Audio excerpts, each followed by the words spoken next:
Well guys, so in this tutorial we are going to see how we can create cool VR tooltips without actually creating them. So yes, you heard it right. We are not going to create anything, but still you are going to have cool VR tooltips in your scene. Let's check it out.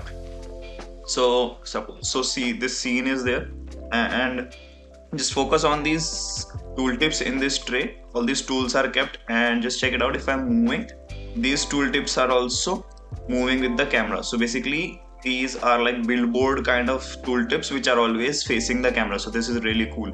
And now just check it out. I have added this interaction when I am going to grab any tool right now. So it's going to just hide the tooltip. So see, here I grab it and see the tooltip has hidden. And similarly, if I leave it, again the tooltip is available. Now if I grab it, tooltip is hidden, which makes sense, correct? So we will just check it out how we can create such kind of interactions as well as this tooltip in just a few seconds. Okay, now so I am in this scene and I want to set up a tooltip for this drill tool. So just follow what I'm doing. You can just go to this search bar and search for call out, and you get these 4 or 5 options. You can pick up any. So let's go with Affordance Callout self. I'm parenting it to this drill tool because I want to move it with respect to that. Just reset the position, and this must be at some weird position, so we need to position it correctly. Here it is. Now let's check how you can basically set this up properly. So once you have added this prefab, you need to take this link start transform and you have to position it wherever you want that blue line to start from. So basically that line renderer. So I want it from my drill tool, so I would just position it like over its head or something.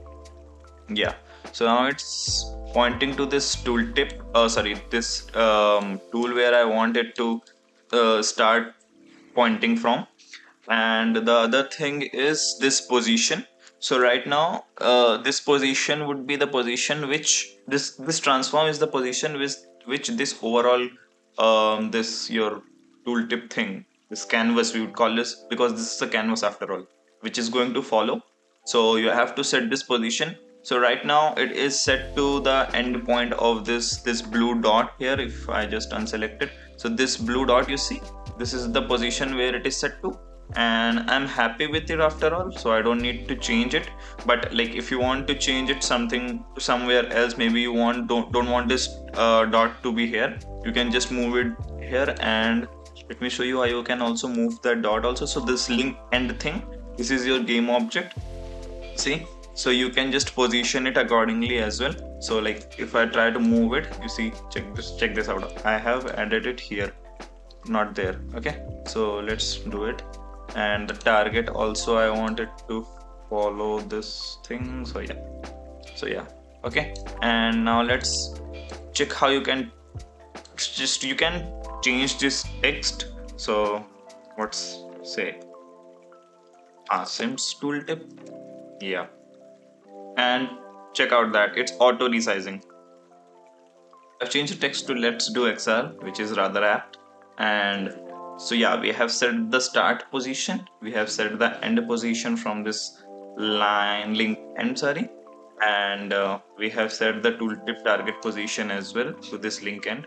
So this should work, and let's test it out. Okay, so yeah, one more thing, on this parent game object, this Affordance Callout, you have to set this check off this toggle, turn off at start, otherwise it's not going to show you. Also you can just let this unparent be. Okay, so yeah, let's check it out. Okay, hope it works better.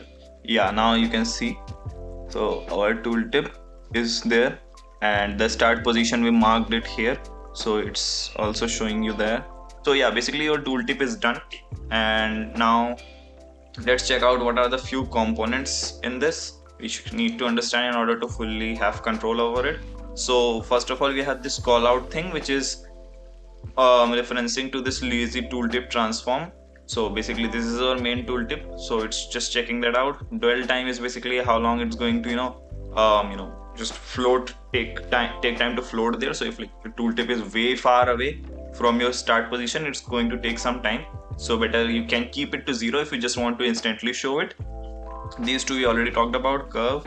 Now this is just a transform which defines where is your going end point of your line renderer. This is the start point of your line renderer. This is your curve. You have line renderer to fix things. Then you have your bezier curve component to just change factors. You can play around with these settings. There's nothing, no rocket science in here. And you have this lazy follow. Okay, I do not know why they have added it for 2 times. I guess it's just some glitch or bug. But yeah, this is the main one.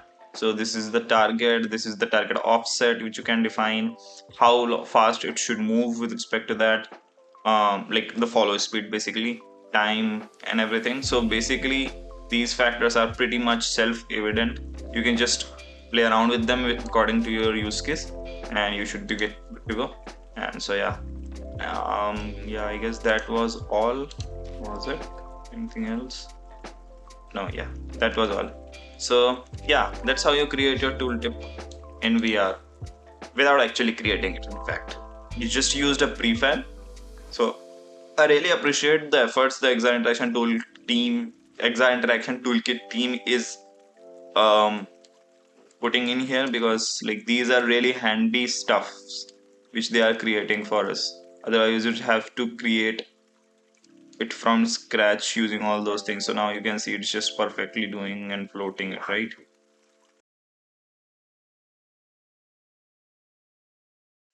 Okay, so now let's show you how you can add interactions to your tooltip.